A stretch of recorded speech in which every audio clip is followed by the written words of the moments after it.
अध्याय 10 लक्ष्य बनाएं, अपने लक्ष्य बनाना और हासिल करना। जीवन के रास्तों पर चलते हुए अपनी आंखें अपने लक्ष्य पर जमाए रहें। आम पर ध्यान दें, गुठली पर नहीं। अज्ञात ज्ञान आपको मंजिल तक पहुंचने में मदद करता है, बशर्ते कि आपको अपनी मंजिल का पता हो। प्राचीन भारत में एक ऋषि अपने शिष्यों को तीरंदाजी की कला सिखा रहे थे। उन्होंने लक्ष्य के रूप में एक लकड़ी की चिड़िया रखी और अपने शिष्यों से उस चिड़िया की आंख पर निशाना लगाने को कहा। उन्होंने पहले शिष्य से पूछा, तुम्हें क्या दिख रहा है?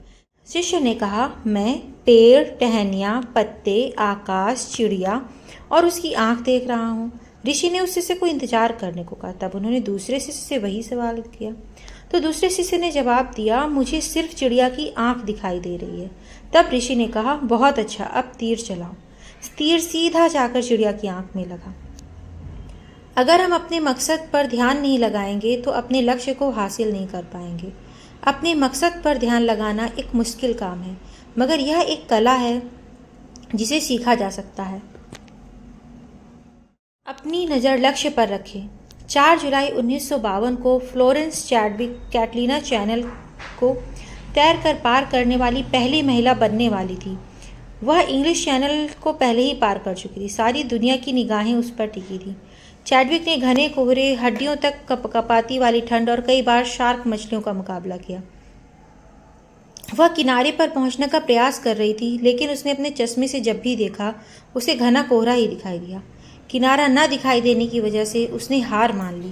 चैडविक को सदमा तब लगा जब उसे पता चला वह किनारे से सिर्फ आधा मील दूर रह गई थी। उसने हार इसलिए नहीं मानी थी क्योंकि बाधाओं ने उसकी हिम्मत तोड़ दी थी, बल्कि इसलिए मानी थी क्योंकि उसे अपना लक्ष्य कहीं नजर नहीं आ रहा था। वह किसी बाधा की वजह से नहीं रुकी। उसने कहा, मैं बहाने नहीं बना रही हूँ। अगर मैंने किनारा देखा होता तो मैं ज़रूर कामयाब हो जाती। 2 महीने बाद वह फिर वापस गई और उसने कैटलीना चैनल को पार कर लिया। इस बार खराब मौसम के बावजूद उसने अपने लक्ष्य पर निगाह रखी और वह न केवल सफल रही बल्कि उसने पुरुषों के रिकॉर्ड को भी 2 घंटे के समय से तोड़ा।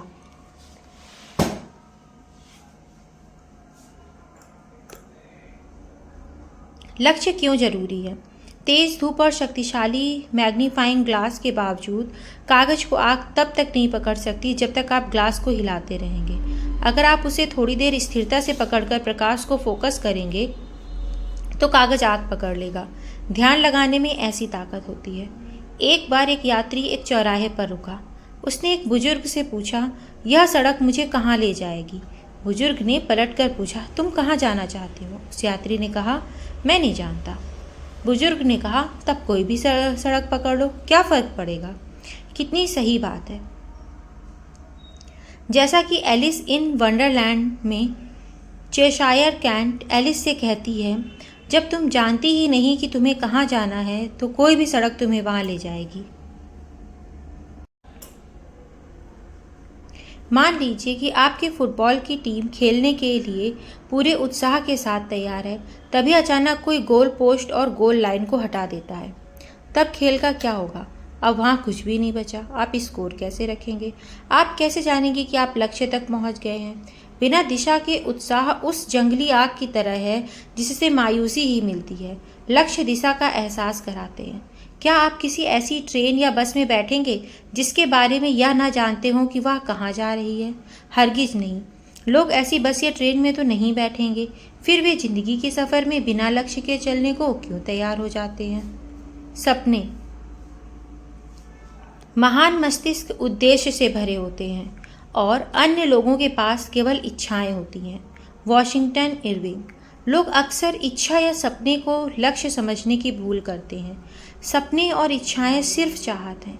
चाहतें कमज़ोर होती हैं। चाहतों में मजबूती तब आती है जब वे इन बातों की बुनियाद पर टिकी होती हैं। दिशा, समर्पण, दृढ़ निश्चय, अनुशासन, समय सीमा। यही वे बातें हैं जो इच्छा और लक्ष्य में अंतर करती हैं। लक्ष्य वे सपने हैं जिनके साथ समय सीमा और कार्य योजना जुड़ती है। लक्ष्य मूल्यवान या मूल्यहीन हो सकते हैं। सपनों को असलियत का रूप चाहत नहीं बल्कि लगन देती है। सपनों को असलियत में बदलने वाले कदम। निश्चित और साफ लक्ष्य लिखें, इसे हासिल करने का प्लान बनाएं। पहली 2 बातों को रोज 2 बार पढ़ें। ज़्यादातर लोग अपने लक्ष्य क्यों नहीं बनाते? कुछ करने की कोशिश करके असफल हो जाने वाले लोग उन लोगों से लाख गुना बेहतर हैं जो कुछ किए बिना सफल हो जाते हैं। Lloyd Jones. लोगों द्वारा लक्ष्य तय न किए जाने की कई वजह होती हैं, जैसे कि निराशावादी नज़रिया, संभावनाओं की बजाय हमेशा रास्ते की बाधाओं को देखना, असफलता का डर, यह सोच कि अगर मैं नहीं कर सका तो क्या होगा। लोगों के अवचेतन मन में यह विचार रहता है कि अगर वे लक्ष्य तय नहीं करेंगे तो असफलता भी नहीं मिलेगी, लेकिन वे लोग इस बात को नहीं समझते कि लक्ष्य का ना होना असफलता की ही निशानी है। सफलता का आतंक, खुद को कम करके आंकना या सफल जिंदगी को लेकर पाली गई आशंकाओं के कारण भी कुछ लोगों के मन में सफलता का आतंक पैदा हो जाता है। अभिलाषा की कमी, यह हमारे जीवन मूल्यों और साथ ही साथ एक भरपूर जिंदगी जीने की इच्छा के अभाव का नतीजा होती है। हमारी बंद दिमागी हमें आगे बढ़ने से रोकती है। एक मछुआरा था जो जब भी कोई बड़ी मछली पकड़ता तो उसे वापस नदी में फेंक देता था और सिर्फ छोटी मछलियों को अपने पास रहने देता। उसकी इस अजीब हरकत को देखने वाले एक आदमी ने उससे पूछा कि वह ऐसा क्यों कर रहा है। इस पर उस मछुआरे ने जवाब दिया, मेरी कड़ाही बहुत छोटी है। बहुत से लोग जीवन में सफलता इसलिए नहीं प्राप्त कर पाते कि वे उस मछुआरे की तरह छोटी कड़ाही ही लेकर घूमते रहते हैं। यही बददिमागी है। अस्वीकार किए जाने का डर, इस बात की चिंता कि अगर मैं सफल नहीं हो पाया तो लोग क्या कहेंगे। टाल मटोल, कभी ना कभी तो मैं अपने लक्ष्य तय करूंगा, इस सोच में महत्वाकांक्षा की कमी होती है। घटिया दर्जे का आत्मसम्मान, इंसान अपनी अंदरूनी प्रेरणा से काम नहीं करता, वह उसके जीवन में प्रेरणा का अभाव होता है। लक्ष्य का महत्व न समझना, किसी ने उन्हें इसके बारे में सिखाया नहीं और उन लोगों ने कभी लक्ष्य के महत्व को समझा ही नहीं।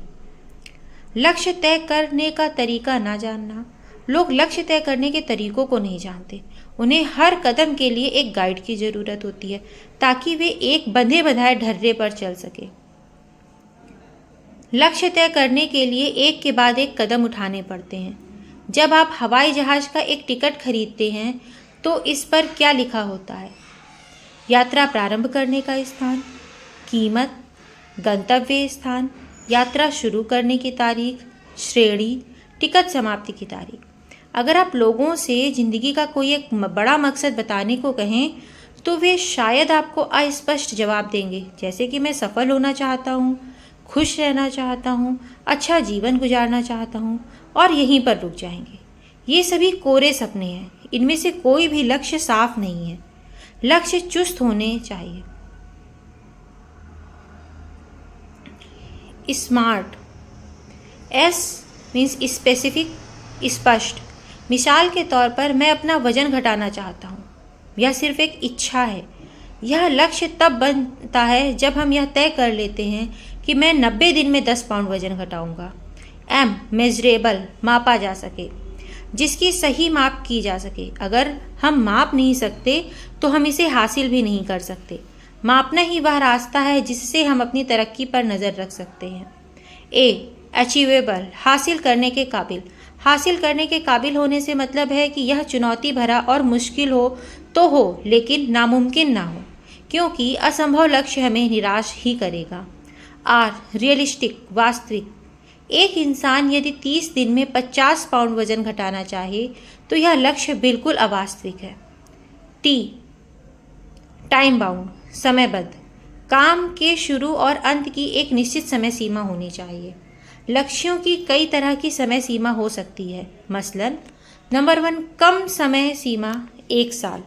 नंबर 2, मध्यम सीमा 3 साल। नंबर 3, लंबी सीमा 5 साल। लक्ष्य 5 साल से भी ज़्यादा समय के हो सकते हैं, लेकिन तब वे जीवन का उद्देश्य बन जाते हैं। जीवन का उद्देश्य होना बहुत ज़रूरी है, क्योंकि इसके बिना हमारा देखने का नज़रिया तंग हो जाता है और फिर हम जीवन के लक्ष्यों को हासिल करने तक ही सीमित रह जाते हैं और उद्देश्यों को भूल जाते हैं। लक्ष्यों को छोटे छोटे हिस्सों में बांट दिया जाए तो उन्हें हासिल करना आसान हो जाता है। जिंदगी में लंबे कदम बढ़ाना भले मुश्किल हो, पर इंच इंच बढ़ना आसान है। Gene Gordon. लक्ष्य संतुलित होने चाहिए। हमारी जिंदगी एक पहिए की तरह है जिसमें 6 तीलियां लगी होती हैं। नंबर 1, पारिवारिक। हमारे प्रियजन ही हमारे जीने और जीविका कमाने का मकसद है। नंबर 2, आर्थिक। हमारा करियर और वे चीज़ें जिन्हें पैसों से खरीदा जा सकता है। नंबर 3, शारीरिक। हमारी सेहत जिसके बगैर किसी चीज़ का कोई मायने नहीं है। नंबर 4, मानसिक। हमारा ज्ञान और हमारी बुद्धि। नंबर 5, सामाजिक। हर व्यक्ति और संगठन की कुछ सामाजिक जिम्मेदारियां हैं जिनको पूरा न किए जाने पर समाज टूटने लगता है। नंबर 6, आध्यात्मिक। हमारे जीवन मूल्य, नैतिकता और चरित्र को दर्शाते हैं।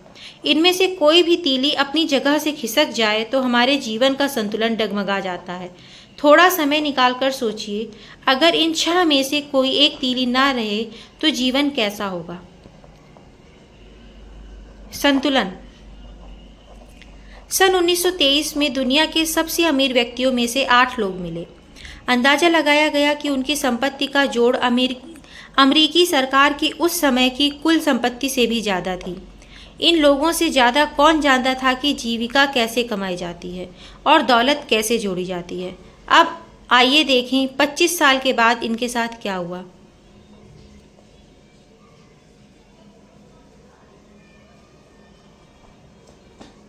नंबर 1, सबसे बड़ी स्टील कंपनी के मालिक चार्ल्स शॉब उधार की पूंजी पर 5 साल तक जिए और फिर वे दिवालिया होकर मर गए। नंबर 2, सबसे बड़ी गैस कंपनी के प्रेसिडेंट हार्वर्ड हब्सन पागल हो गए। नंबर 3, एक बहुत बड़े व्यापारी आर्थर क्यूटन दिवालिया होकर मर गए। नंबर 4, न्यूयॉर्क स्टॉक एक्सचेंज के प्रेसिडेंट रिचर्ड विस्नी को जेल जाना पड़ा। नंबर 5, राष्ट्रपति के कैबिनेट सदस्य अल्बर्ट फॉल को जेल से इसलिए छोड़ दिया गया ताकि वे अपने जीवन के अंतिम दिन घर पर बिता सकें। नंबर 6, वॉल स्ट्रीट के सबसे बड़े सट्टेबाज जेसी लिवरमोर ने आत्महत्या कर ली। नंबर 7, दुनिया के सबसे बड़ी एकाधिकार कंपनी के प्रेसिडेंट इवार क्रूजर ने आत्महत्या कर ली।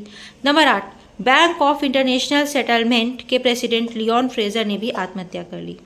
ये लोग पैसा कमाने में तो माहिर थे, लेकिन यह भूल गए थे कि जिंदगी को कैसे बनाया जाए। ऐसी ही कहानियाँ लोगों के मन में भ्रम डालती हैं कि पैसा ही सब कुछ, सब बुराइयों की जड़ है। यह सच नहीं है। इनकी समस्याओं की वजह पैसा नहीं था।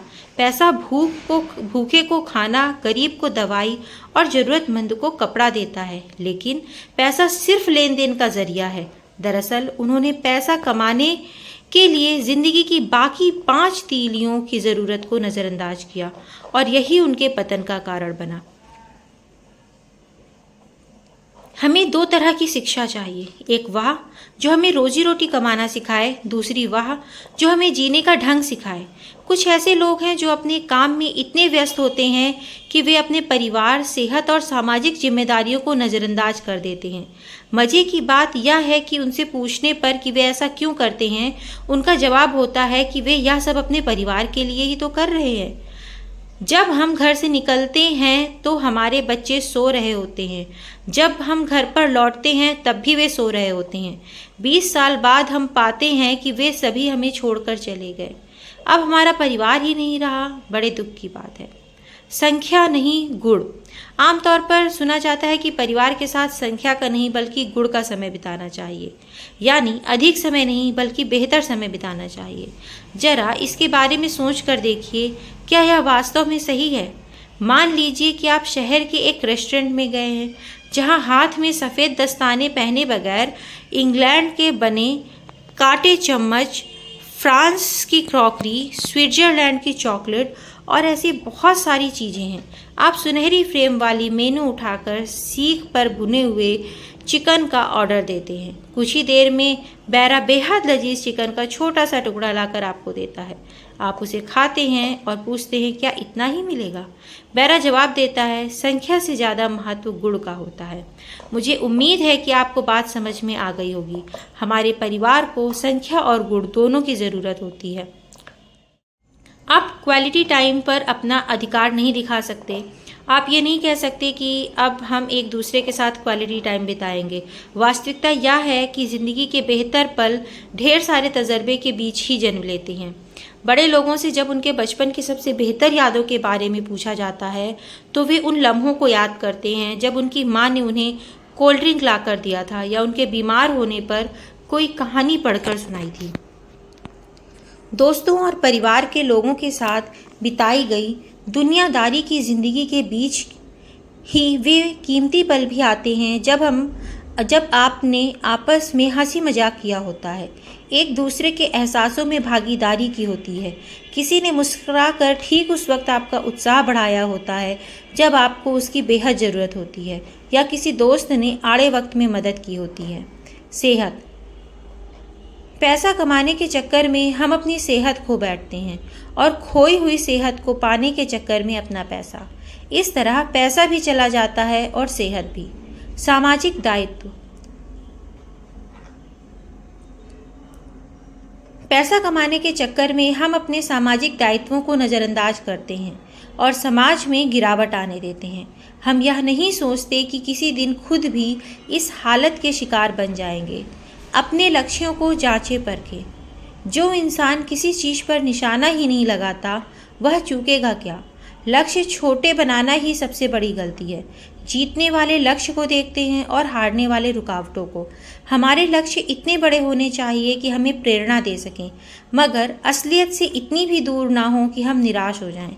हम जो कुछ भी करते हैं या तो वह हमें लक्ष्य के करीब ले जाता है या उससे दूर। हर लक्ष्य इन पैमानों पर तौला जाना चाहिए। क्या यह सच है? क्या यह सभी संबंधित लोगों के लिए निष्पक्ष है?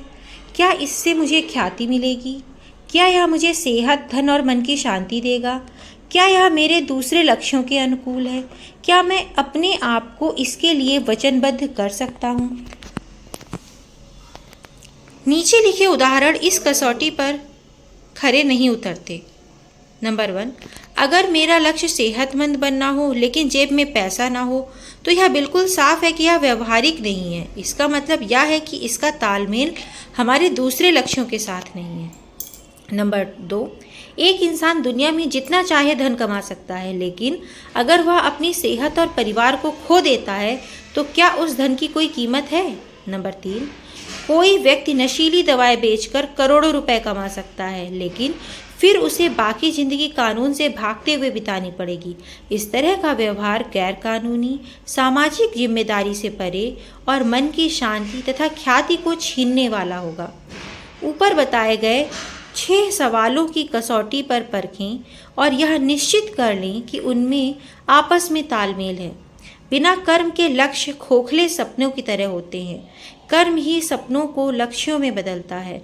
अगर हम अपना लक्ष्य नहीं भी हासिल कर पाते तो इसका मतलब असफल होना नहीं होता। देरी होने का मतलब हारना नहीं है। इसका मतलब यह है कि अपने लक्ष्य को पाने के लिए फिर से योजना बनाने की ज़रूरत है। जैसे एक कैमरे को तस्वीर लेने के लिए फोकस पर करना पड़ता है, वैसे ही हमें भी सफल जीवन पाने के लिए लक्ष्य बनाने की ज़रूरत पड़ती है। अपने ऊपर इस डर को कभी हावी ना होने दें कि किसी काम को करने में कितना समय लगेगा। वह समय किसी न किसी तरह बीत ही जाएगा, लेकिन हमें उस बीतने वाले समय का बेहतर से बेहतर उपयोग करने की कोशिश करनी चाहिए। Earl Nightingale. हमारे लक्ष्यों और नैतिक मूल्यों के बीच तालमेल होना चाहिए। लक्ष्य हमारे जीवन को अर्थ देते हैं। यह सफलता की ओर पहला कदम है। चांद बनने का लक्ष्य बनाएं। अगर आप चूक भी गए तो एक तारा तो बन ही जाएंगे। बाधाएं ऐसी डरावनी चीज हैं जो लक्ष्य से आंख हटने पर आपको दिखती हैं। Henry Ford. इस दुनिया में हम सभी के जीवन में एक उद्देश्य है और यह हर इंसान का अलग अलग हो सकता है। किसी ऑर्केस्ट्रा में अगर हर कोई एक ही बाजा बजा रहा हो तो वह सुनने में शायद अच्छा नहीं लगेगा। छोटी योजनाएं ना बनाएं, उनमें इंसानों के दिलों में जोश भरने वाला जादू नहीं होता। बड़ी योजनाएं बनाएं, पूरी आशा के साथ ऊंचाई की ओर बढ़ें और काम करें। Daniel H Wernham. इससे कोई फर्क नहीं पड़ता कि हम कहाँ हैं, महत्व इसका है कि हम किस दिशा में जा रहे हैं। बिना किसी उद्देश्य के मेहनत और साहस भी बेकार होते हैं। चिंता गलत लक्ष्य बनाने की ओर ले जाती है। चिंतित आदमी उन बातों के बारे में सोचता रहता है जिन्हें वह घटित होते नहीं देखना चाहता। सक्रियता का मतलब उपलब्धि नहीं है। सक्रियता को उपलब्धि मानने की भूल ना करें। कटघोड़ा अपनी जगह पर लगातार चलता दिखता है, लेकिन आगे जरा भी नहीं बढ़ता। अल्फ्रेड ए मोंटापर्ट।